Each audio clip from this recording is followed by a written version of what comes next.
In this video, we are going to show you how to fill an object in CorelDRAW. So this is a visual pop, right? So as you can see here, we have some elements that have color. Now, this is different from this, but we want to do this, right? We need to fill a shape with color. How do we do that, right? If you look at your left-hand side, you have a lot of options here. We want to click on the bucket or interactive fill tool, which is G.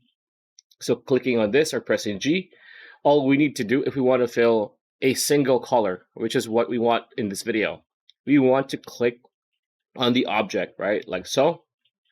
Now that you've clicked it, there is going to be an option here for colors.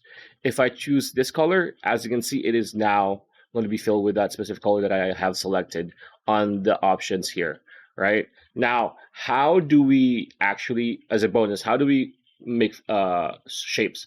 All we need to do is just choose either the square or circle, rectangle, right? Click that and just drag and drop like so.